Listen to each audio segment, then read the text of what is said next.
Before I start this video, I would like to say that if you find any of the Pokemon I am going to talk about in this series memorable for whatever reason, that it's alright. You remember these Pokemon for your own reasons, and there is nothing wrong with that. This series is meant to delve into speculation regarding the Pokemon's memorability within the majority of the Pokemon community, my own thoughts, or both. In this case, it's both. So, Finneon and Lumineon. If there is one set of Pokemon I see brought up all of the time as forgettable, it's these two. And that is the main reason as to why I'm starting with them. I'm going to start the topic by listing facts about Finneon and Lumineon.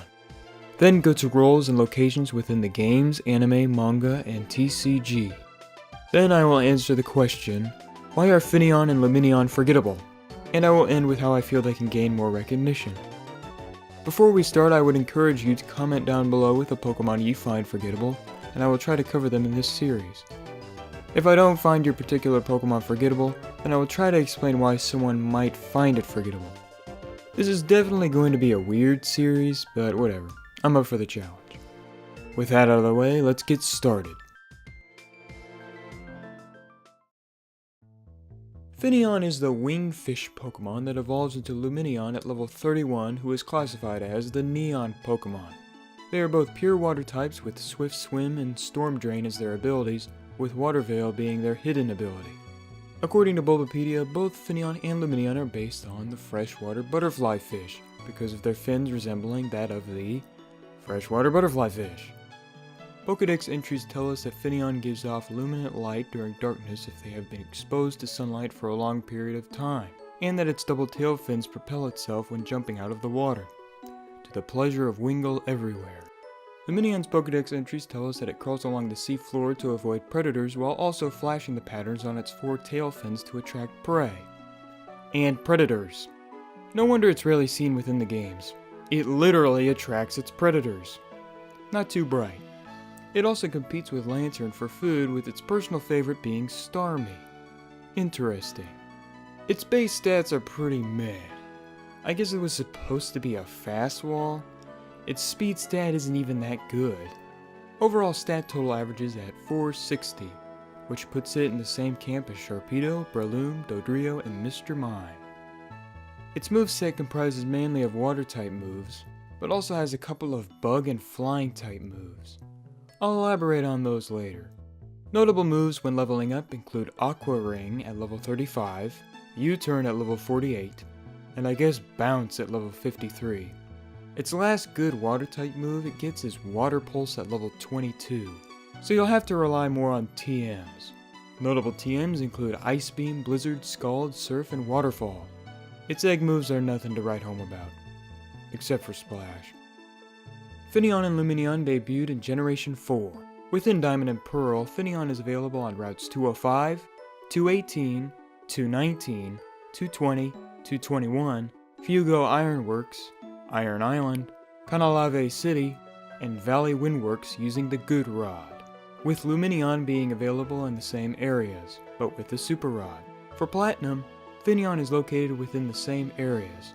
Lumineon also has the same locations, but can now be found on routes 219, 220, and 221 with the Good Rod. After Diamond, Pearl, and Platinum, they can be found in most of the other games, though only available in the aftergame, up until Sun and Moon, where Finneon is obtainable in the majority of the games by surfing. Here is a list of locations within the side games. When it comes to the Pokemon anime, I will only be talking about major appearances. Finneon makes its first appearance in the episode Staging a Hero's Welcome, as one of Zoe's Pokemon for the Wallace Cup. The only other appearance it has is when that same Finneon is evolving into Lumineon in the episode Last Call First Round. Wow, sure sucks to be a Finneon. At least Lumineon has an episode about it, I guess. Up Close and Personable marks the first sighting of a Lumineon that is integral to the plot. To sum it up, Ash and the gang are participating in an event at the Pokemon Summer Academy where each student has to study a water-type Pokemon. Throughout the episode, there's a distant light that hypnotizes any Pokemon that looks at it. After a while, the gang checks it out and it's Lumineon. Turns out it was there because of some seaweed. It's a pretty mediocre episode with a couple of really stupid lines that'll get a laugh out of you. Lumineon is only in the episode for like 3 minutes, which definitely adds to it being a forgettable Pokemon. The one episode of the anime that revolves around it barely shows it at all. When it is shown, it's just a drawing or it's underwater. What an impact, Lumineon! Within the Pokemon Adventures manga, Finneon is being used by a trainer at the Battle Factory in Volume 39, and Lumineon is shown in the Final Dimensional Duel 5 and the Final Dimensional Duel 8 as a flashback in Volume 40.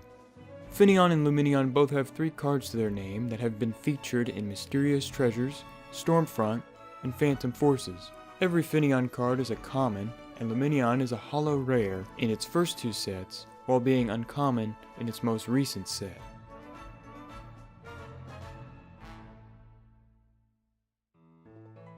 Alright, now that we have the facts detailing how you might have stumbled across these Pokemon, it's time to answer the question, how are Finneon and Lumineon forgettable?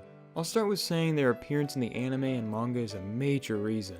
I know not every Pokemon fan pays attention to either of these forms of media, but think about Pokemon like Snorunt or Carnivine. These 2 Pokemon are hardly seen within the games, so them being reoccurring Pokemon within the anime really does help people remember them. Now, like I just stated, not everyone watches the anime, but I feel that if you asked each member within the Pokemon community to name a trait or a memorable experience with either of these Pokemon, quite a few people would remember Snorunt as being one of Ash's Pokemon during the Hoenn region, and Carnivine as being a Victory Bell clone. Both Finneon and Lumineon appear in a total of 3 episodes in a series that has over 950. Well, those are just major appearances. And like I said with Lumineon's sole episode, it's barely in it. As for the manga, Finneon is shown once with some trainer in a battle factory, and Lumineon is shown twice, but in some flashbacks. So yeah, the manga and anime are not too kind to Finneon and Lumineon. Now let's move on to the games. For this topic, I'll be focusing on Diamond, Pearl, and Platinum, because they are just after-game collectibles in all of the other games. Except for Sun and Moon, but I'll save that for later. Now, I don't think I'm breaking anyone's heart when I say the available Pokemon in Diamond and Pearl sucked. The game developers prohibited us from using just about every new evolution to a previous Pokemon, then left us with a total of 151 Pokemon, that included only 2 fire types, well 1 if you chose Piplup or Turtwig, 2 electric types, and a ton of Pokemon that everyone has already used. Now this might seem good for Finneon and Lumineon on the surface, but you want to know what Pokemon type filled the most space within the Diamond and Pearl Pokedex? Water types.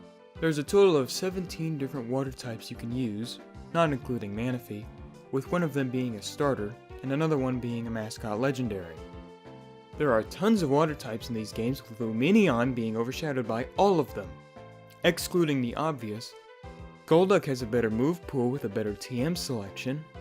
Floatzel is a common water type that's pretty fast and has good attack.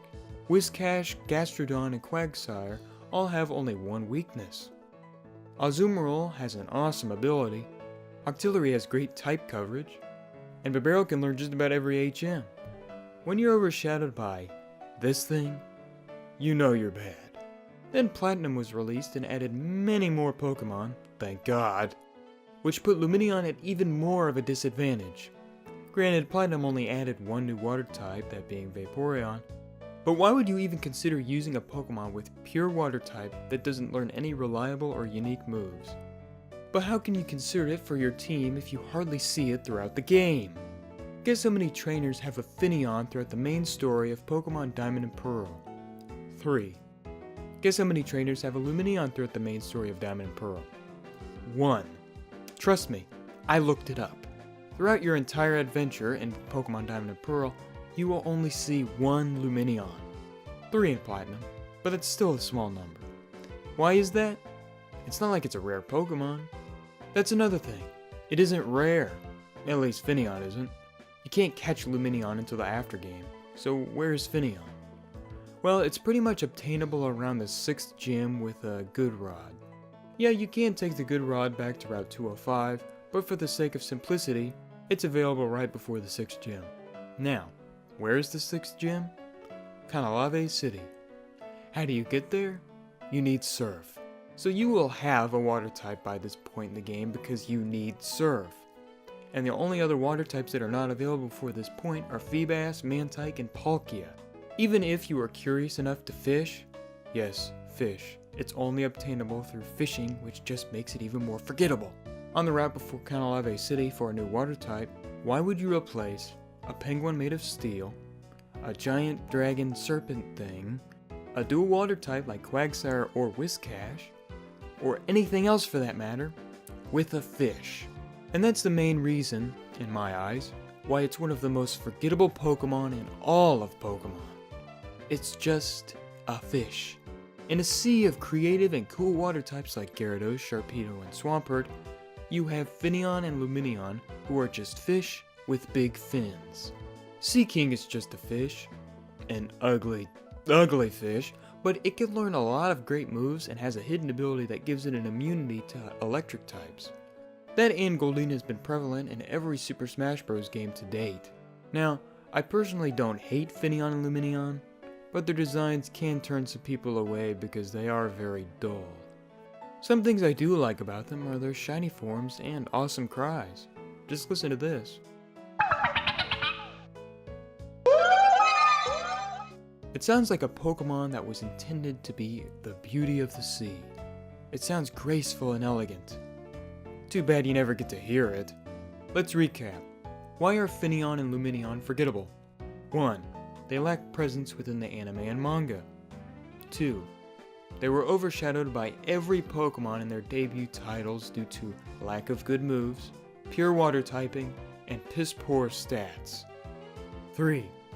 You hardly see them throughout the games. And 4. They have a soulless design.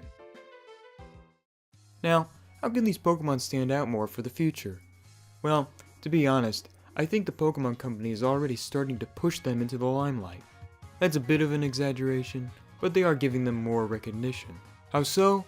Well, remember when I said earlier that I would be talking about their availability in Sun and Moon at a different point? Well, now's the time to talk about it.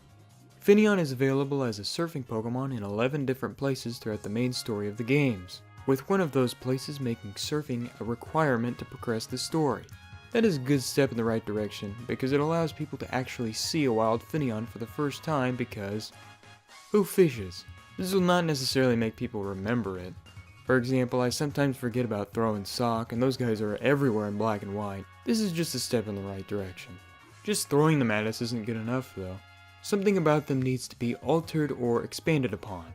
First, what would I add? Looking at Lumineon's move pool, it lacks a lot of viable moves. I know it wasn't intended on being an attacker or special attacker, but I'd give it Hydro Pump. It just feels really weird knowing the fact that the last move it learns upon level up is Soak, which kinda sucks. And if Luvdis can get Hydro Pump, then Lumineon should get it as well. Another move I'd add is Tail Glow. That would really help its special attack and allow Hydro Pump to pack a pretty good punch. It also makes a lot of sense in the context of its design. Well, I know its tail doesn't glow, but its 4 fins do, and that makes more sense than a ghastly learning Ice Punch. On to its type. I think the Pokemon Company missed 2 big opportunities to make these guys stand out.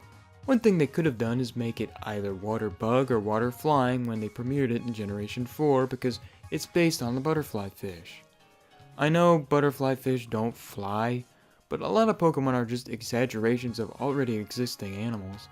It would also make a lot of sense considering the fact that it learns flying and bug moves upon level up. Another missed opportunity is not making it a fairy type when Generation 6 rolled around. While nothing about it screams fairy type, I could see it. And I could see it a lot more than Meryl, who's based on a frickin' beach ball. Anyways, imagine if Lumineon was one of the Pokemon featured in that X and Y trailer that gave us fairy types. It would also allow it to resist dragon types, which is definitely a plus. I feel like the fairy typing would have been a great addition to it, but oh well.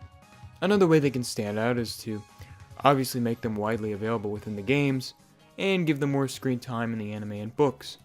But that goes for any forgettable Pokemon though.